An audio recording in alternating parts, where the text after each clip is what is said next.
Hello and welcome back to simple chart analysis. तो ये video एक न्यूज़ बेस्ड वीडियो होगा क्योंकि ये काफ़ी इम्पॉर्टेंट है और सिग्निफिकेंट एस्पेक्ट है हमारे स्टॉक मार्केट के लिए, क्योंकि हिंडनबर्ग के एक रिसर्च कंपनी ने ना अदानी ग्रुप के बारे में बहुत ही सीरियस एलिगेशंस लगाए हैं कि ये अकाउंटिंग फ्रॉड करते हैं, इनका शेल कंपनी से ये मनी लॉन्ड्रिंग करते हैं। इस तरह का बहुत सारे एलिगेशंस लगाए हैं और इसकी वजह से अदानी स्टॉक्स की ना बहुत सारी पिटाई हुई है। उसके साथ साथ निफ्टी, बैंक निफ्टी और ओवरऑल ब्रॉड सेक्टर में काफ़ी नुकसान हुआ है इंडियन इकोनॉमी को।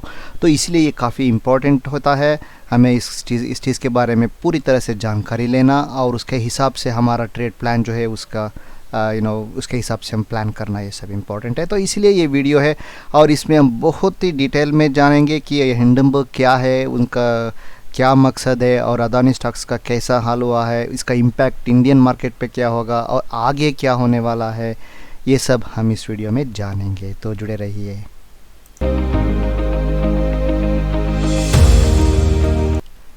देखिए, हिंडनबर्ग रिसर्च है ना, ये कंपनी है, अमेरिकन कंपनी है जो ऐसे फॉर्म में इसका नेम हिंडनबर्ग इसलिए आया है क्योंकि हिंडनबर्ग एक एयरशिप का क्रैश हुआ था 1937 में और इनका जो CFO है, CEO है, इनका ये मानना है कि वो मैन मेड एरर है कि ठीक है। काफ़ी कॉन्स्पिरेटरी थियरीज भी आए उनके ऊपर, ये सब लाइटनिंग की वजह से हुआ है या फिर ऐसा कुछ हुआ है। तो इनका ये मानना है कि वो मैन मेड ब्लंडर है और इसलिए इस कंपनी का नाम हिंडनबर्ग है और इनका मेन ऑब्जेक्टिव है, ठीक है। ये जो इनका CFO नेथन एंडरसन है ना, इनका मेन ऑब्जेक्टिव यही है कि एक बड़े बड़े कंपनीज का पूरा रिसर्च करते हैं, इन्वेस्टिगेटिव रिसर्च कह सकते हो इसको, और उसमें जो भी कमियां हैं या फिर जो भी फ्रॉड हो रहा है, किसी भी तरह का गोलमाल हो रहा है, उसको आइडेंटिफाई करना, रिसर्च करना, डॉक्यूमेंट करना और रिपोर्ट पब्लिश करना इनका काम है, ठीक है।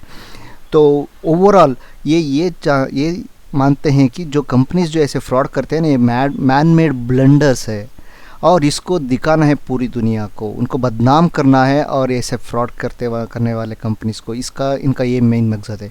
और उसके साथ साथ ये दो और चीज़ें करते हैं, पता है। ये जो है ना, जो भी मॉनिटरिंग बॉडी होता है उस पर्टिकुलर का, जैसे सेबी हो गया या फिर अमेरिका का SCO हो गया, इस तरह का रेगुलेटरी बॉडीज़ को वो इन्फॉर्म करते हैं और प्रोड्यूस करते हैं इस रिपोर्ट को। और दूसरी बात, इसके साथ साथ ये काफ़ी इंटरेस्टिंग है, ये खुद अपना पैसा लगाते हैं शॉर्ट सेलिंग पे। शॉर्ट सेलिंग का मतलब क्या होता है, वो जो कंपनी गिर रहा होता है ना उसको पहले सेल कर देते हैं, बाद में जब नीचे गिरता है और कम प्राइस में मिलता है तब अब वो पोजीशन जो है कवर करते हैं, जो बड़े मुनाफा होता है, इस तरह का करते हैं। तो ये इन्वेस्टिगेटिव रिसर्च करते हैं, पैसा खुद का पैसा लगाते हैं, सेलिंग लगाते हैं, रिपोर्ट पब्लिश करते हैं और लीगल एक्शन लेने के लिए रेगुलेटरी बॉडीज़ को भी इन्फॉर्म करते हैं। तो इनका ये बैकग्राउंड है एक्चुअली, और ये कुछ ज़्यादा साल नहीं हुआ है वैसे, ठीक है ना, ये बस 5-6 साल से काम कर रहे हैं और काफ़ी अच्छा कर रहे हैं, ठीक है। तो इसीलिए इनको काफ़ी मानते हैं इस रिपोर्ट को और काफ़ी क्या होता है, उनका जो रिपोर्ट के बेसिस पे काफ़ी हंगामा मचता है मार्केट पे। ये यूजुअली अमेरिकन कंपनीज़ को टारगेट करते थे और उसमें काफ़ी कंपनीज़ को ऐसे टारगेट किए हैं और उनका जो भी कमियां हैं उनको लोगों के सामने रखा है।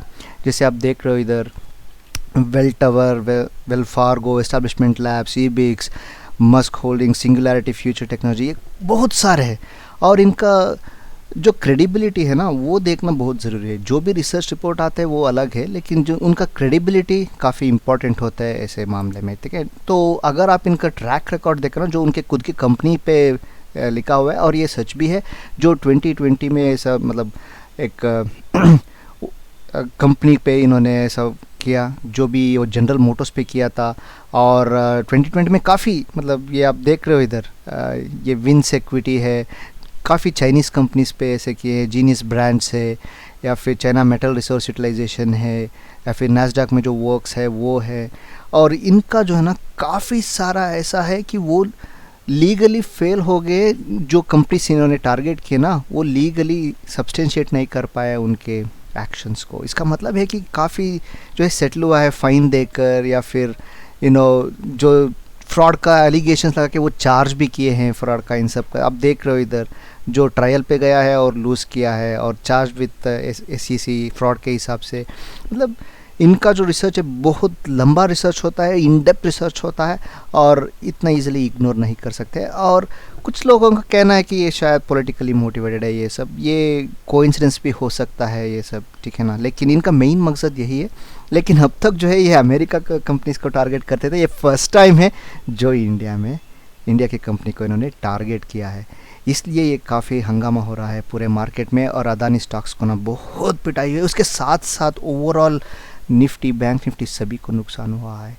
तो ये देखना ज़रूरी है कि अब ये तो पता चल गया कि ये काफ़ी क्रेडिबल है, काफ़ी इन डेप्थ इन्वेस्टिगेशन करके रिसर्च रिपोर्ट सबमिट करते हैं। तो कुछ मैं बहुत क्विकली आपको इनके बारे में और थोड़ा सब्सटेंशिएट करने के लिए कैसे काम करते हैं इसका और इम्पैक्ट क्या होता है उस पर्टिकुलर टारगेट कंपनीज का, ये मैं दिखाना चाहता हूँ। ये कुछ स्टॉक्स है जो मैंने शॉर्टलिस्ट करके सारा का सारा तो नहीं कर सकता, लेकिन कुछ स्टॉक्स जो मैंने ऐसे ही चुना है, जैसे कि वेल टावर, एस्टैब्लिशमेंट, ईबेक्स, इन सब का स्टॉक्स जो है मैंने एक्चुअली उनका एनालाइज किया एक्चुअली। ओके, तो अभी उस एनालिसिस का थोड़ा मैं आपको ब्रीफली एक्सप्लेन कर देता हूँ। तो सबसे पहले ये देखिए एस्टैब्लिशमेंट लैब्स होल्डिंग्स है, इन्होंने कब किया था इसका 19 अक्टूबर को इसके बारे में रिसर्च सबमिट किया था। मतलब है वो नेगेटिव ही है, क्योंकि वो टारगेट ही ऐसे कंपनीज को करते हैं जो ठीक से काम नहीं कर रहे हैं और अकाउंटिंग फ्रॉड कर रहे होंगे या फिर मनी लॉन्ड्रिंग कर रहे होंगे, इस तरह की चीज़ें वो करते रहते हैं, इसलिए उन्हीं का टारगेट करते हैं। और ये देखिए शुरू होते ही ये एस्टेब्लिशमेंट लैब्स जो रिसर्च रिपोर्ट आया है, गैप डाउन ओपन हुआ, कितना 20% गैप डाउन ओपन हुआ, ठीक है, ये इम्पैक्ट है इनका। और नेक्स्ट वन है ये वेल टावर इनकॉर्पोरेशन, इनका कब हुआ था 7 दिसंबर 22 को इन्होंने नेगेटिव रिपोर्ट ऐसा पब्लिश किया और सीधा गैप डाउन है -5%, ऐसा 5% नीचे ओपन हो गया। और नेक्स्ट वन वो थोड़ा लकी था ऐसा कह सकते हैं, सिर्फ 5% पे वो बच गया वैसे ही। नेक्स्ट वन है इनोक्सियन बायोसाइंसेस, ये आया था कब 1 जून को आया था और सीधा अराउंड 30% गैप डाउन। उसके बाद सिंगुलैरिटी फ्यूचर, ये जो है 30% डाउन 5 मई को आया था। और ईबिक्स, इनका तो बहुत पिटाई हुई थी, एकदम 40% नीचे खुल गया। तो ये समझ रहे हो ना, इनका काफ़ी इम्पैक्ट होता है इन स्टॉक्स पे, और कुछ हैरान की बात नहीं है, अदानी स्टॉक्स का भी ऐसा ही हाल हो रहा है। तो अभी हम देखते हैं इनका रिपोर्ट जो अदानी के बारे में क्या है, क्या कहता है, और इतना सीरियस एलिगेशन क्या है इनके ऊपर जो इतना पिटाई हो रही है अदानी स्टॉक्स की, ठीक है।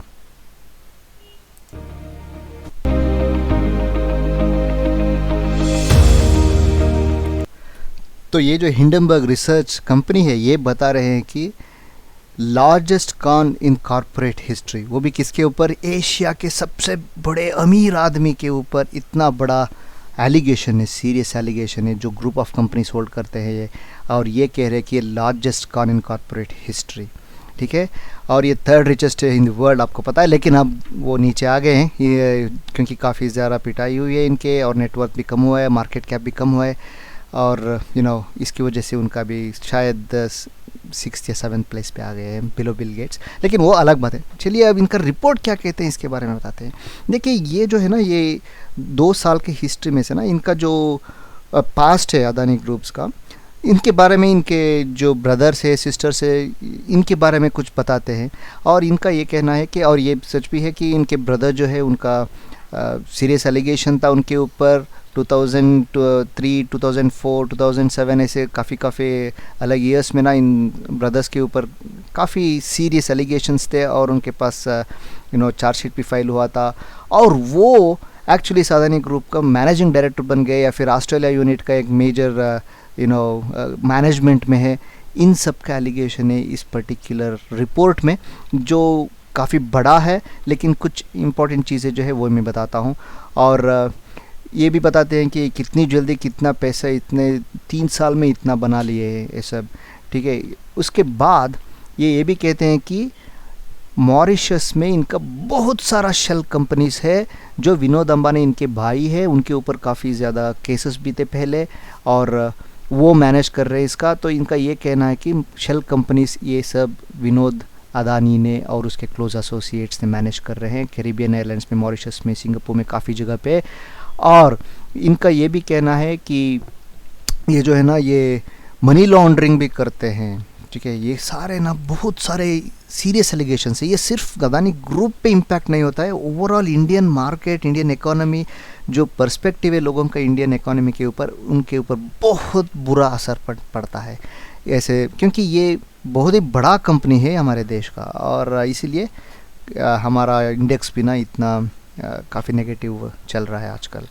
और काफ़ी सारे चीज़ें बताते हैं, और फाइनली इन्होंने ये भी कहा है कि 88 क्वेश्चंस पोस्ट किए हैं अदानी ग्रुप को बेसिकली, और ये कहते हैं कि, और ये मानते हैं कि अगर वो सच में दूध का धुला हुआ है, कोई प्रॉब्लम नहीं है, तो इन सब क्वेश्चंस का आंसर करने में उनको कोई मुश्किल नहीं होने वाली है, ऐसा वो कहते हैं। ठीक है, और जैसे मैंने कहा मेन इनका है, जो सीरियस चार्जेस पे इनके ब्रदर्स है वो चार्ज हुए थे, तो वो एक्चुअली कंपनी को मैनेज कर रहे हैं, बड़े बड़े पोजीशंस पे मैनेजिंग डायरेक्टर है, या फिर एक बड़े ऑस्ट्रेलिया का एक बड़े यूनिट का मैनेजमेंट में है, और इन सारे शेल कंपनीज को ये सब करते हैं। एक वो हो गया, और मनी लॉन्ड्रिंग का हो गया, और एक और है इनका अकाउंटिंग फ्रॉड भी बताते हैं, क्योंकि बड़ा छड़ा के ये अकाउंटिंग में दिखाते हैं कि कंपनी जो है काफ़ी कमा रहा है, और काफ़ी आ रहा है पैसे, और काफ़ी अच्छे, बहुत हेल्दी है, इस तरह की अकाउंटिंग फ्रॉड भी करते हैं, ऐसा बोलते हैं ये। ठीक है, तो ये था रिसर्च रिपोर्ट एक्चुअली। ओके, ये कह रहा है सीरियस एलिगेशन से, तो इसके बारे में हम जानेंगे कि इसका इम्पैक्ट कैसे हुआ अदानी स्टॉक्स पर और हमारे निफ्टी पर, ये सब, और आगे क्या होने वाले, ये सब डिस्कस करने वाले हैं।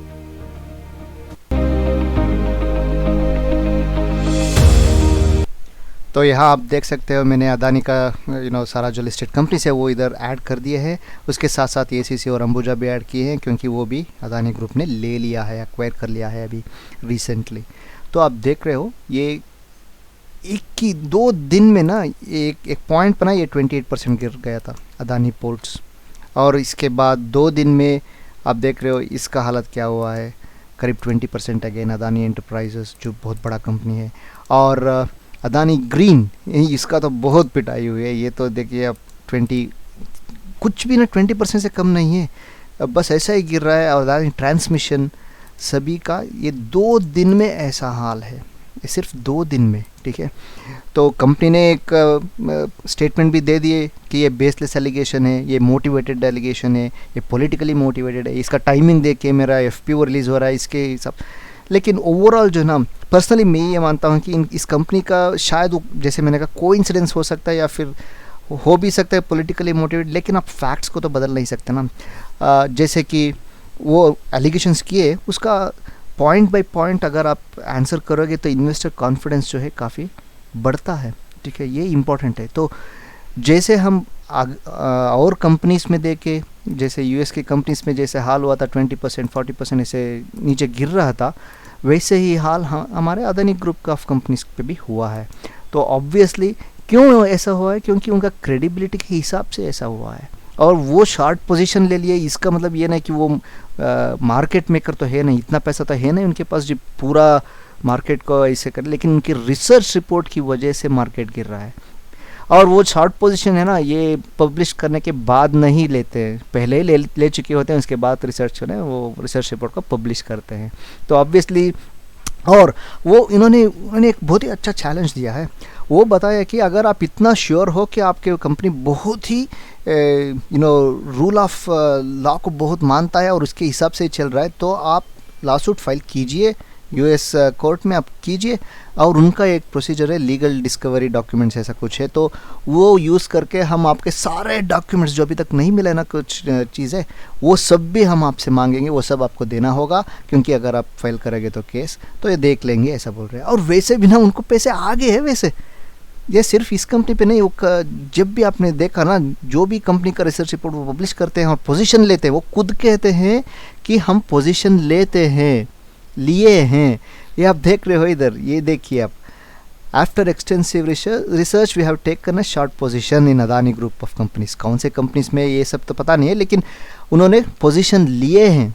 ठीक है, उसमें से पैसा आ गया, हाँ ठीक है, लड़ो, हमारे पास पैसे आ गए, आप ही का पैसा है, आप ही ने दिए हो, आप ही ने फंडिंग की हो, हमारा आप लीगल केस करना चाहते हो तो करो, हम उसी पैसे से लड़ेंगे, आपके ही खिलाफ यूज़ करेंगे, और आपका जो भी डॉक्यूमेंट्स मिसिंग है लीगल डिस्कवरी प्रोसेस में ना, वो सब बाहर निकालेंगे और अच्छी तरीके से लोगों को और दिखाएंगे क्या हो रहा है।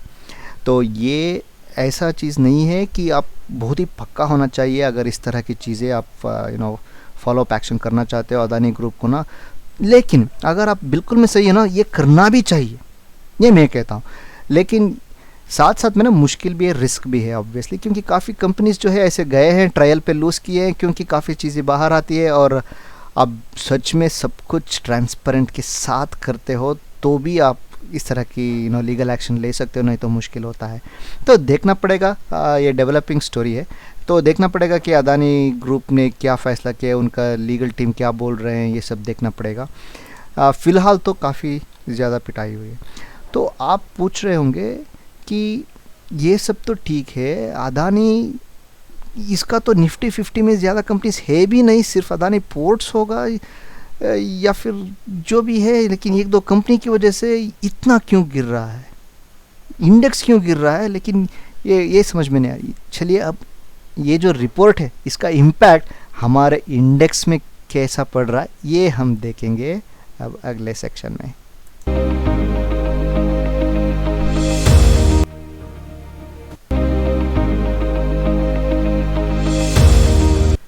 जैसे मैंने कहा, कुछ लोगों को डाउट है कि ये सिर्फ ये कंपनी की वजह से पूरा इंडेक्स क्यों गिर रहा है। और इनका अगर आप देखोगे ना, ये निफ्टी 50 का वेटेज में अगर आप जाके देखोगे तो अदानी एंटरप्राइजेस का सिर्फ 1.3% है। उसके बाद इनका कौन सा है, मेरे ख्याल से पावर में इसका नहीं है, सर्विसेज में, ठीक है। तो अदानी पोर्ट्स 0.7%, 75, तो ज़्यादा से ज़्यादा 2% का इम्पैक्ट होना चाहिए। वेटेज इतना सिर्फ 2% का है, तो इंडेक्स क्यों इतना गिर रहा है और बैंक निफ्टी क्यों इतना गिर रहा है, ये आप देख रहे हो। भले ही अदानी स्टॉक्स का करीब करीब 50-60 बिलियन डॉलर की लॉस हो गई सिर्फ 2 दिन में, और इनका इम्पैक्ट जो ये रिपल इफेक्ट भी नहीं है, डायरेक्ट इफेक्ट है एक्चुअली हमारे इंडेक्स पे। वो इसलिए क्योंकि ये जो फाइनेंशियल सर्विसेज है ना, ये 37% का है। तो ये फाइनेंशियल सर्विसेज और अदानी एंटरप्राइजेस और अदानी पोर्ट्स, इनका वेटेज मिला के ना करीब 40% हो जाता है निफ्टी का। तो फाइनेंशियल सर्विसेज का क्या रोल है, इनका ये है मेजरली कि प्राइवेट सेक्टर ने करीब 40% का लोन लेंड किया है जो अदानी ग्रुप में लिया है, और 60% जो है वो पब्लिक सेक्टर ये बैंक्स ने दिया है। समझ रहे हैं ना। तो फाइनेंशियल सर्विसेज का अब पैसा भी अटका है, इस तरह का व्यू है, तो ऑब्वियसली नेगेटिव सेंटिमेंट आएगा। अगर वो कंपनी डूब गया तो इन सब का पैसा चला जाएगा इन बैंक्स का, इसीलिए फाइनेंशियल सर्विसेज बैंक निफ्टी को बहुत मार रहे हैं। और बैंक निफ्टी का कितना है वेटेज निफ्टी में, 38% नियरली है, तो ऑब्वियसली निफ्टी को भी मारेंगे क्योंकि इनका सेंटिमेंट डाउन है। हमें बस कल के दिन सिर्फ ऑटो सेक्टर और एफएमसीजी थोड़ा सपोर्ट किया है, अदरवाइज पूरा गिर ही रहा था और काफ़ी कुछ गिरा है क्योंकि इनका वेटेज है काफ़ी हाई है। और इनके साथ साथ ना ये बहुत इम्पॉर्टेंट है कि अदानी ग्रुप को प्रॉपरली बाहर आके इन डेप्थ आंसर देना है, क्योंकि इन्वेस्टर कॉन्फिडेंस है ना काफ़ी इंपॉर्टेंट है। और मैं ये नहीं कह रहा कि कंपनी डूब जाएगा, क्योंकि 2 रीज़न है इनका, ये तो बहुत बड़ा है एक रीज़न। दूसरा है इनका जो इन्वेस्टर्स है ना बहुत ही बड़े बड़े प्लेयर्स है, जैसे कि सऊदी का वो जो फंड है ना वो फंड हाउस है, और मॉरिशस का काफ़ी है, और अलग अलग जगहों से इनका है। और एफपीओ जो अभी रिलीज़ हुआ है उनका भी सब्सक्रिप्शन हो गया था वो इंस्टीट्यूशनल इन्वेस्टर्स के लिए, तो उसका भी काफ़ी ज़्यादा इन्वेस्टर्स इसके पीछे हैं। तो ऑब्वियसली इसके साथ साथ ये इन्वेस्टर कॉन्फिडेंस को बूस्ट करने के लिए इनको बहुत ही ट्रांसपेरेंटली बाहर आके सब कुछ चीज़ें क्लियर करना पड़ेगा। तो जैसे ये गिरा है वैसे ही ऊपर भी आ सकता है, ठीक है। जब तक वो नहीं करेंगे ये थोड़ा हैंगिंग इन द बैलेंस ऐसा कह सकते हो, तो मुश्किल होता है। ये रहा हमारे निफ्टी और बैंक निफ्टी का इम्पैक्ट ओवरऑल स्टॉक मार्केट के ऊपर, क्योंकि जो भी रिलेटेड है अदानी ग्रुप्स ऐसा नहीं है कि उनके पास ही पूरा है, उनका ही सेल्फ सफिशिएंट है और पूरा जो भी सप्लाई चेन है उन सब का वही मैनेज कर रहे हैं, ऐसा नहीं है। काफ़ी सप्लाई चेन, लॉजिस्टिक्स, ये सारे उनके साथ काम करते हैं, जो काफ़ी लिस्टेड कंपनीज भी है। तो ओवरऑल मार्केट के सेंटिमेंट वीक है इस वजह से, क्योंकि फाइनेंशियल सर्विसेज जो मेजर है, जो लोन देते हैं, उनके ऊपर काफ़ी अभी प्रेशर है।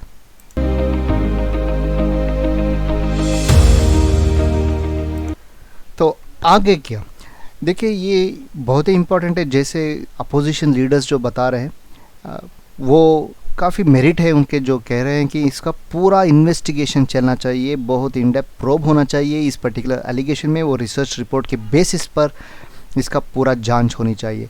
मैं ये मानता हूँ कि ये सही भी है और जो वो कह रहे हैं वो वैलिड भी है। भले ही वो अपोजिशन पार्टीज़ पे आ रहे हैं, ये पॉलिटिकली ऐसा कह रहे हैं, ऐसा हम उसको नकारा नहीं जा सकता है।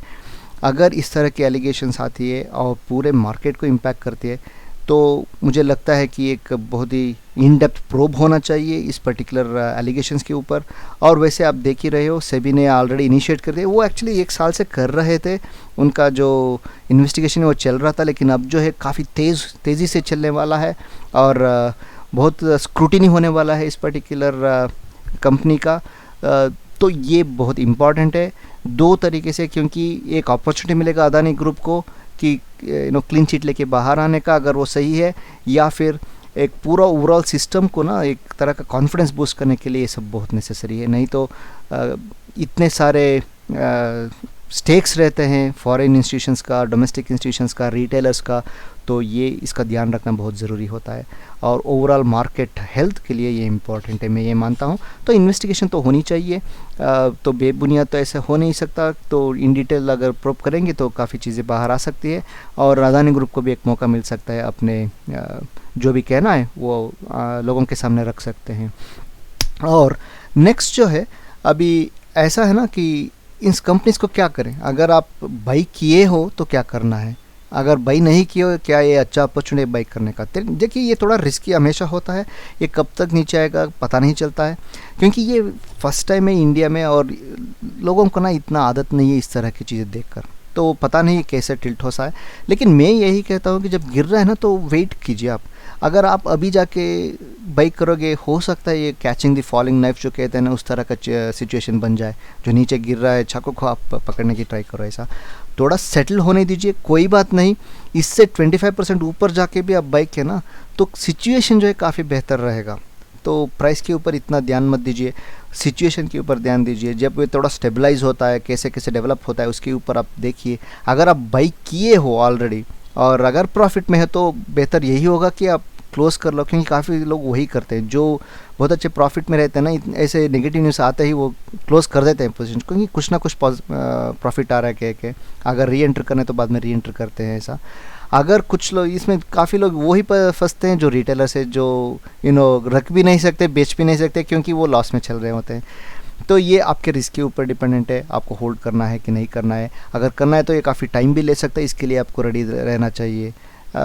तो अगर आप क्या कह सकते हो कि जब बहुत ही जल्दी आपको पैसे की ज़रूरत पड़ेगी तो ये पता नहीं ये कब आएगा, उसके लिए आपको तैयार रहना पड़ेगा, एक कंटिजेंसी प्लान रखना होगा इन सारे में, ठीक है।